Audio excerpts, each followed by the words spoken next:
जैसे आप बता रहे हैं कि जो भी नॉन मुस्लिम होंगे ना वो जन्नत में जाएंगे, और चाहे वो जितने मर्जी अच्छे इंसान, उससे कोई फर्क नहीं पड़ता, सिर्फ मुसलमान जाएंगे। तो जो दरगाहें हैं, जो हमारे यहाँ की जो होते हैं मजार होते हैं, उस पे तो हिंदू भी बहुत ज्यादा जाते हैं, इंडिया में तो स्पेशली। पाकिस्तान में शायद इतना ना हो रिवाज, क्योंकि हमने तो खैर माइनॉरिटी को इतना छोड़ा ही नहीं है, थोड़ी सी रह गई है, लेकिन ये कि इंडिया में बहुत ज्यादा जाते। तो आपके ख्याल से अगर जो लोग हमारे साथ जन्नत में दाखिल तक नहीं हो सकते, उनके पैसे लेना, उनसे चादर लेना, उनसे सामान लेना, क्या ये सब जायज है?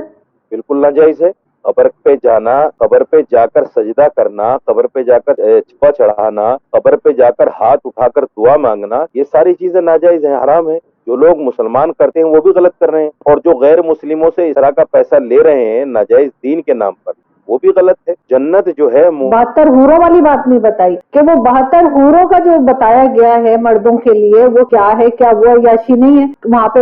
और तो कुछ नहीं बताया कि ना शॉपिंग मॉल है, ना लाइब्रेरी है। औरतों के लिए क्या है? फॉर एग्जाम्पल, मैं बहुत अच्छे काम करती हूँ, सारे इस्लाम के रूल फॉलो करती हूँ, मैं जन्नत में जाऊंगी, मुझे वहाँ क्या मिलेगा? आप जन्नत में उन 72 हूरों की सरदार होंगी, और तो जो शोहर आपकी जिंदगी में थे वही शोहर आपके वहां पे रहेंगे।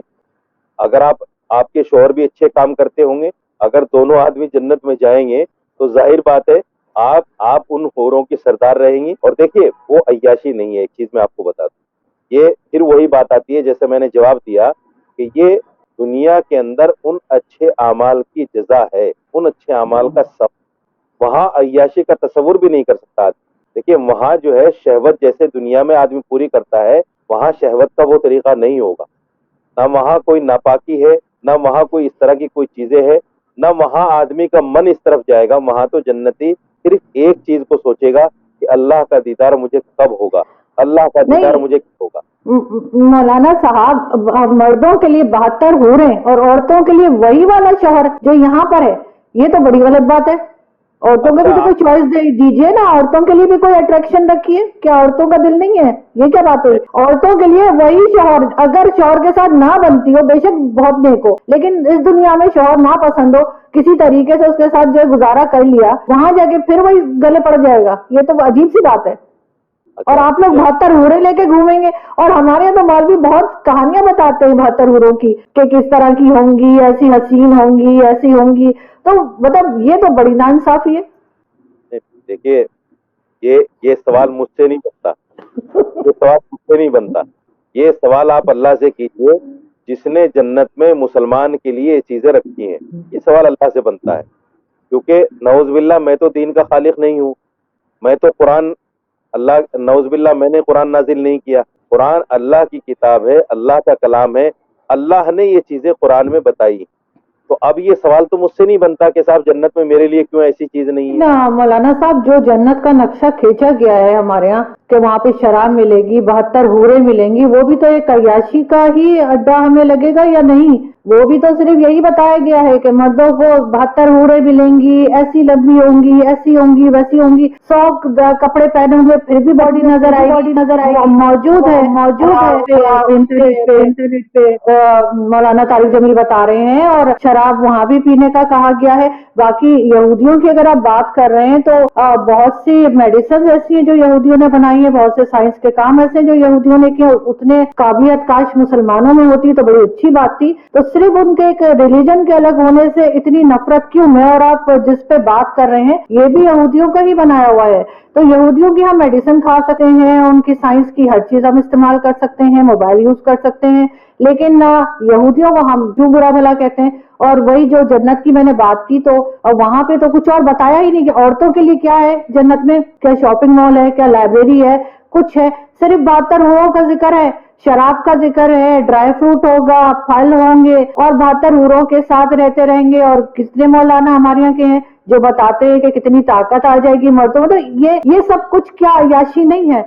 और अगर वो जो है सऊदी अरब का क्राउन प्रिंस अगर उस चीज को लेकर आ रहे मॉडर्न तरीके से आगे बढ़ रहे हैं, जहाँ पे सारी दुनिया का मुकाबला कर सके साइंस में, टेक्नोलॉजी में, एजुकेशन में, तो वो आप कह रहे हैं कि गलत है? अगर दुनिया में कुरान ने शराब पर पाबंदी लगाई है, शराब को हराम कहा है, तो शराब दुनिया में हराम है। और अगर कुरान ये कहता है कि जन्नत में जाने के बाद इंसान को शराब तहूर कहा है, उसको شراب طہور کا مطلب پاک پانی، حرام پانی نہیں، ناپاک پانی نہیں، ایسا پانی نہیں جس سے آدمی بہک جائے، ایسا پانی نہیں جس سے نشے میں آ جائے، ایسا پانی نہیں جس سے پھر آدمی عیاشی کرے.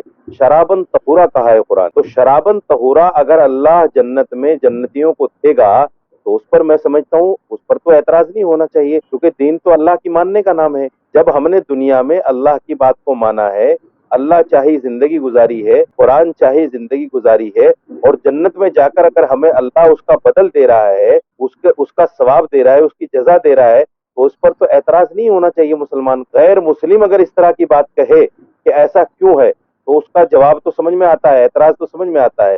لیکن ایک مسلمان یہ کہے کہ ایسا کیوں اور دنیا میں ایسا کیوں نہیں، تو میں سمجھتا ہوں کہ پھر میں ایک بات کہوں گا کہ دین سے دوری کا نتیجہ ہے جب تک آدمی قرآن کو صحیح نہیں سمجھے گا، قرآن کو صحیح نہیں پڑھے گا، حدیث کو صحیح نہیں سمجھے گا، حدیث کو نہیں پڑھے گا، اس وقت تک یہ چیزیں اس کو سمجھ میں نہیں آئیں. دوسری بات، محمد بن سلمان نے دنیا میں شراب کو جائز قرار دیا ہے. قرآن کہتا ہے شراب ناجائز ہے، قرآن کہتا ہے جوا ناجائز ہے، اور محمد بن سلمان دنیا میں کہتا ہے کہ جوا جائز ہے. تو آپ مجھے بتائیے قرآن کی مخالفت کون سا؟ قرآن میں کہاں جائز ہے شراب؟ قرآن میں کہاں جائز ہے جوا؟ قرآن میں کہاں جائز ہے طوائف کے ساتھ جو ہے اس کا مجرا دے، اس کے ناچ گانے دیکھنا کہاں جائز ہے؟ مجھے بتا دیجئے. قرآن میں کہاں جائز ہے کہ عورتیں جو ہے برقع چھوڑ کر جو ہے ایسے ہی کھلم کھلا پھرتے ہیں؟ دوسری بات، آپ نے یہودی کے بارے میں کہا کہ صاحب ٹیکنالوجی تو آپ استعمال کر رہے ہیں لیکن ان کو برا مانتے ہیں. میں یہودی کو بحیثیت ریلیجس برا نہیں مانتا، میں یہودی کو اس لیے برا مانتا ہوں کیونکہ ان کی جتنی پالیسیز ہیں وہ سب اسلام اور مسلمان کے خلاف. سپوز کیجیے میں ایک بہت بڑی بات آپ سے کہنے جا رہا ہوں آپ کے چینل پہ. آپ نے 9/11 کا نام سنا ہوگا، بڑا مشہور واقعہ ہے.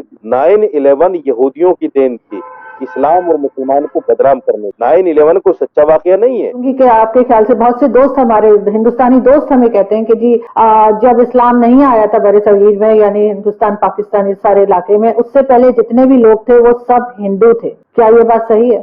آپ مانتے ہیں اس بات کو کہ اسلام آنے سے پہلے جتنے بھی لوگ یہاں پر ہیں، ہمارے آباء و اجداد یا جو بھی، سب ہندو تھے؟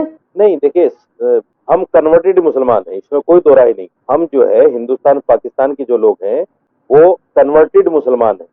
یہاں جو لوگ عرب لوگ آئے تھے جنہوں نے ہندوستان پاکستان متحدہ ہندوستان کو فتح کیا تھا، وہ لوگ آئے اور واپس چلے گئے. انہوں نے یہاں آبادی تو کی نہیں، لیکن ان کی وجہ سے جو لوگ مسلمان ہوئے وہ ہم کنورٹڈ مسلمان. ہم یہ نہیں کہہ سکتے کہ ہمارے آباء و اجداد یا ہمارا شجرہ جو ہے نبی پاک صلی اللہ علیہ وسلم سے ملتا ہے یا کسی صحابی سے ملتا ہے. اگر کچھ لوگوں کے پاس شجرے ہیں تو وہ اوتھینٹک بھی ہو سکتے ہیں، غیر اوتھینٹک بھی ہو سکتے ہیں.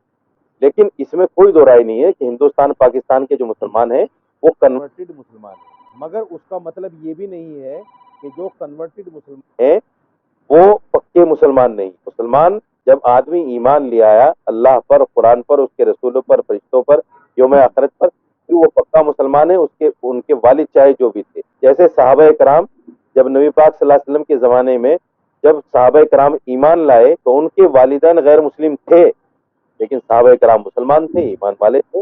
تو یہ تو نہیں کہا جا سکتا کہ اگر ماں باپ غیر مسلم ہے تو پھر اولاد مسلمان نہیں ہو سکتی. تو ہم مگر وہ اسلام تو تلوار کے زور پر آیا تھا نا. کسی کی بھی گردن پہ تلوار رکھ دیں گے تو وہ اپنے آپ ہی کلمہ پڑھ دے گا.